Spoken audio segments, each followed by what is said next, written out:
Hi friends, welcome back to another episode of ball by ball. Semifinal खत्म हो गया है, इंडिया जीत गई है। सबसे पहले हाई फाई दो।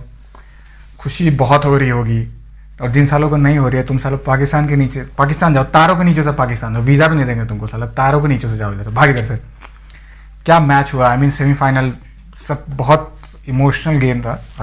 ऑब्वियसली इंडिया के लोग, इंडिया की तरफ से आप मैच देखे हो तो इमोशनल ज़रूर होंगे। तो सभी चीज़ के बाद हम बात करेंगे, किंग की भी बात करेंगे। किंग ने ओ माय गॉड ऊपर पहुंच गया है, लेकिन एक एक करके बात करते हैं हर चीज़ की। तो सबसे पहले शुरुआत करते हैं जो मोमेंटम बना था कल से, बिकॉज ऑल्दो हम 9 में से बहुत लोग कह रहे थे कि अभी तक जीते नहीं हैं। मैं भी मानता हूँ, बहुत बहुत चीज़ों को मानता हूँ मैं, और बहुत सारी चीज़ें हैं जो काला जादू करता हूँ मैं नहीं बताऊँगा क्या क्या करता हूँ मैचेस के बाद, वर्ल्ड कप के बाद बताऊँगा। तो वो सब चीज़ों को मैं भी मानता हूँ कि आप जीत के नहीं आए हो तो आप क्वार्टर में, नॉकआउट में हार सकते हो। पहले भी ऐसा होता था कि जब आप टॉप जाते हो तो क्वार्टर्स में हार जाते थे।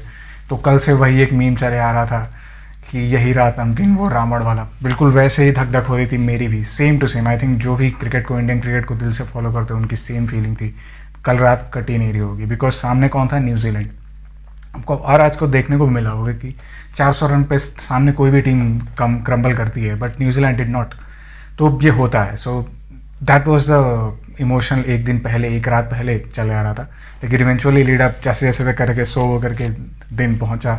टॉस जीते, टॉस जीत के बैटिंग स्टार्ट। और जब बैटिंग आई इंडिया की, आई मीन, और टॉस जीत के आप बैटिंग ही करना चाहते थे, तो अपोजिट कैप्टन भी यही कहे। सो सबसे पहले आई थिंक आपको रोहित शर्मा की 50 नहीं दिखेगी, बट जो वो बंदा करता है ना, क्योंकि देखो जब गेम स्टार्ट हुआ, नेशनल एंथम होता है, सेमीफाइनल खेल रहे हो आप न्यूजीलैंड के साथ, हिस्ट्री रही है आपकी, नॉकआउट्स में आप हारते हो, स्पेसिफिकली इस टीम से हारते हो बार बार। तो जब आप इतने चीज़ें, आपके ऐसा नहीं है कि आप नहीं हटा सकते, आई मीन आप एक इंसान हो, आपको किसी भी लेवल गेम हो, आपके ब्रेन में ये बात रहती है। तो एज अ व्यूअर हमें इतना इमोशन हो जाता है, तो एज अ प्लेयर आप जस्ट इमेजिन करो क्या प्रेशर और क्या इमोशन से वो गुजरे होंगे जब गेम स्टार्ट हुआ होगा। लेकिन kudos to Rohit Sharma, hats off, जो वो स्टार्ट दे रहा है ना बंदा। आई मीन 20-25 बॉल में वो 50 नहीं कर रहा है, लेकिन 45, मतलब at the end of the day 10 over में जब आप इंडिया का स्कोर देखो 80, 75, 90, ये स्कोर हुआ रहता है। सिर्फ एक बंदा मारता है सामने से, कभी गिल भी मारता है, बट एक बंदा मारता है और पूरा का पूरा वो जो मोमेंटम होता है ना, क्योंकि जब गेम शुरू होता है और खास करके इतना बड़ा गेम, तो इमोशंस बहुत हाई होते हैं, लेकिन वो बंदा कंट्रोल करता है और वो उसको कट डाउन कर देता है। वो एक बिल्कुल प्लेटफॉर्म सेट कर देता है ताकि जो भी नीचे आने वाले प्लेयर्स हैं उनके लिए एक बिल्कुल क्लैरिटी आ जाती है दिमाग में कि हाँ बिल्कुल वो प्रेशर शट डाउन हो गया है, कुछ एक्स्ट्रा करने को नहीं, आप जो नेचुरली करते हो वो करो। तो वो Rohit, that is the very most important thing, because ICC का वर्ल्ड कप खेल रहे हो आप, इससे बड़ा चीज़ कुछ नहीं हो सकता कि आप मोमेंटम सेट कर रहे हो और रिलैक्स कर दे रहे हो अपने प्लेयर्स को। आई मीन पूरा का पूरा जो ऑपोजिशन है वो थ्रैश हो जाता है जब आप इस तरीके का स्टार्ट दे देते हो। तो थैंक्स टू रोहित शर्मा की वो ऊपर खेल रहा है। उसकी 50 सेंचुरी नहीं हो रही है, कोई मतलब नहीं, उसको पता है कि 50 सेंचुरी चाहिए ही नहीं, वो वर्ल्ड कप दिख रहा है उसको। होपफुली वही वही उससे फाइनल्स में भी आगे बढ़े। उसके बाद sir king Kohli, I mean what he does the best, he did it once again. आया, he saw, he came, he conquered. I mean 50 centuries, 50 centuries, क्या ही बात करो, मतलब ख़त्म ही नहीं होता है यार। 50 शतक, 50 शतक भाई, थोड़ा एक समय सांस लो, अंदर से बोलो 50 शतक लगाया एक बंदे ने। वो आई मीन क्या क्या, कितने लोग आए हुए थे उनके बीच में, और कहाँ लगाया है? वानखड़े में, अपने आइडल का और ब्रेक किया उसने रिकॉर्ड वानखड़े के बीच में।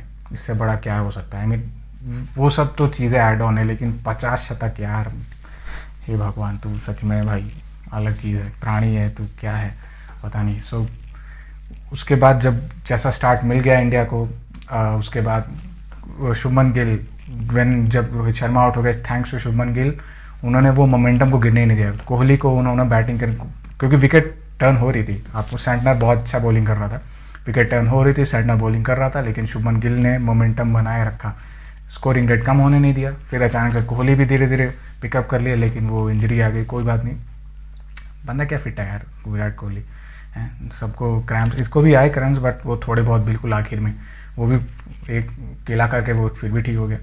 तो शुभमन गिल रिटायर हर्ट हुआ, लेकिन फिर आया अपना बंदा श्रेयस अय्यर। भाई मैं खुद थोड़ा सा इसके अनफेवर में था, क्या ये बंदा खेलता है, बट जो भी कर रहा है इंडिया के फेवर में कर रहा है, मतलब क्या कर रहा है।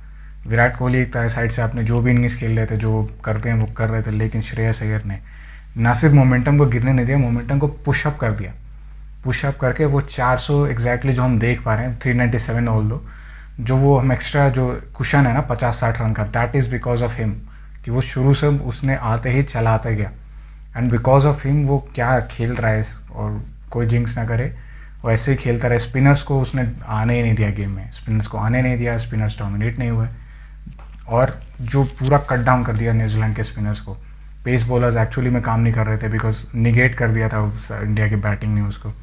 देन लास्ट में फिनिश की बात आती है, केएल राहुल भाई, केएल राहुल, केएल लाजवाब राहुल। इन दी एंड क्या क्या किया यार केएल का कमाल राहुल ने। आई मीन इतनी तेज़, वो मुझे ऐसा लग रहा था कि थोड़ा क्या एक होता है ना, आपको 400 चाहिए होता है, बट एनीवे 400 रन नहीं बना, बट वेरी 397 बहुत ज़्यादा था। Then comes the bowling. सबको लग रहा था कि चेज़ आसान हो जाएगा, लेकिन ऐसा नहीं था। एज जो भी क्रिकेट देखते हैं उनको पता है कि चेज़ आसान नहीं होने वाली थी। आई मीन सॉरी, मैं उल्टा बोल गया, जो सेविंग्स थी इंडिया की, वो 400 रन बचाना इतना आसान नहीं होगा, क्योंकि विकेट स्पिनर्स के लिए अच्छी थी, बाकी बॉलर्स के लिए उतनी अच्छी नहीं थी। विकेट बिल्कुल फ्लैट विकेट रात में, और ड्यू पड़ जाती तो और भी मुश्किल हो जाता, बट इवेंचुअली ड्यू नहीं पड़ी। बट हुआ क्या कि जब स्टार्ट हुआ 2 विकेट गिरे ज़रूर, बट डैरन मिचेल, मुझे एक बंदा होता है ना कि जो आपके खिलाफ हमेशा खेलता है, आपको दिखता नहीं कि उसको कैसे आउट करे, वो डैरन मिचेल है। जब वो पार्टनरशिप चल रही थी डैरन मिचेल और केल विलियमसन की, तो भाई ऐसा लग रहा था मतलब क्या ही होगा, मतलब मैंने तंत्र मंत्र चालू कर दिया था जैसे तैसे हो करके।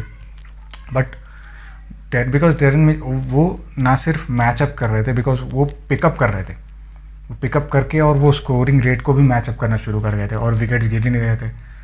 और देखो ऐसा होता है कि जब आप यही इसी को बोलते हैं ना कि आपने जब इतने ज़्यादा रन्स बनाए हैं, तो वो जो एक्स्ट्रा 50 रन का क्वेश्चन है ना, वो आपको यही करता है। जनरली यही गेम होती है कि जब आप कोई क्रिकेट गेम होता है, तो इजी काउंटैक्ट ये होता है कि आप विकेट्स गिराओ और मैच जीतो। बट इन सच गेम्स हो सकता है 10 में से 1-2 बार ऐसा ज़रूर होता है, इसीलिए तो है कि हमने अपने सारे बेसिस को कवर करना है। तो जब को ऐसा नहीं होता, तो आज जैसा कि आज के गेम में हुआ, विकेट्स नहीं मिल रहे थे, लेकिन जो प्रेशर सामने से बना वो रन्स की वजह से बना, क्योंकि उनको बैक टू बैक चलाने जाना था। एक दो उनको बहुत ज़्यादा फेवर किया शुरू में, विलियमसन को एडजस्ट लग के चौके छक्के भी हुए, बट वो चलता है। तो वो चलते गए, लेकिन इवेंचुअली एक कैच भी मिस हुआ, तो उस वक्त इंडिया की फील्डिंग थोड़ी सी क्रम्बल हुई, थोड़ा सा प्रेशर दिख रहा था इंडिया के ऊपर। बट शामी द ग्रेट, हे भाई पांड्या भाई, थैंक गॉड तुम चले गए। तो उसकी वजह से जो शामी है ना भाई, हर मैच में पंजा मार रहा है, और चलते ही जाए, नज़र ना लगे किसी को। नज़र बिल्कुल नहीं लगानी है भाई, तुम 2 साल नज़र मत लगाना इस पर। तो ये शामी ने वो दो विकेट निकाले थे ना, वो उसने एक्चुअली में स्टॉपेज लगा दिया गेम पे फिर से, क्योंकि डैरन मिचेल फिर भी मार रहा था, गेम फिर भी फंसा उसके बाद, लेकिन वो था जिसने एक्चुअली में वो जो स्कोरिंग रेट का प्रेशर था ना, वो पाइल अप कर दिया न्यूजीलैंड के ऊपर। बिकॉज अगर वो नहीं होता तो वो थोड़ा सा रिलैक्स किए जा रहे थे। और केन विलियमसन बिल्कुल वो विराट कोहली है वहाँ का, वो आप वर्ल्ड का विराट कोहली विराट ही है, बट उधर के लिए वो विराट कोहली है वो। तो उसको अच्छे से सिचुएशन को कैप्चर करना आता है, कि वो एक ओवर से अच्छा संभाले रहता और दूसरे ओवर से डैरन मिचेल मार के ले जाता। लेकिन 400 का यही होता है, कितना मारोगे, मारते जाओगे, लगातार मारना है। तो लेकिन सामने शमी है ना, तो फंसना ही था इसी। तो इवेंचुअली आज हर चीज़ टेस्ट होगी।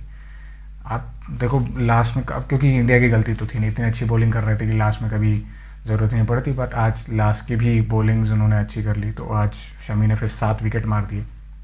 बट आप देखो यहाँ से जो मेन अच्छी बात ये रही, मैं ये बोलूँगा कि शामी की सिर्फ बॉलिंग की ब्लेसिंग इन डिस्गाइज तो था। देखो अटैकिंग कैप्टन से सिर्फ ऐसा नहीं होता है कि आप चिल्ला दो और ये होगा, फील्डिंग दिखती है रोहित शर्मा की, जो फील्ड सेटअप करता है, लेकिन जो अटैकिंग, जो आप टीम भी चूज़ करते हो ना, वो भी अटैकिंग होती है। जैसे आप देखो कि जब इंडिया बैटिंग करने आए, आपको हमेशा लगे कि हाँ एक प्लेयर शॉट है यार, एक बैट्समैन शॉट है आखिर, क्योंकि 6-5 विकेट के बाद जडेजा आ जाता है यार, ये क्या, उसके बाद कोई बैट्समैन नहीं। लेकिन बिकॉज ऑफ दैट आपके पास 5 प्रीमियम बॉलर्स हैं, 5 प्रीमियम। आज 4 बॉलर्स नहीं चल रहे थे, ऐसा नहीं था कि चल नहीं रहे थे, बिकॉज वो उतनी अच्छी बैटिंग कर रहे थे, विकेट्स इतनी अच्छी थी। बट एक बॉलर ने, जो हमेशा चलते आ रहा है, उसने, एक बॉलर ने गेम को पकड़ा हुआ था, और बिकॉज इतने ज़्यादा रन थे और एक भी बॉलर चल रहा था, तो उसने गेम को खींचा हुआ था। तो यही होता है जब आप फील्डिंग चूज़ करो अटैकिंग, टीम चूज़ करो अटैकिंग, तो यही होता है।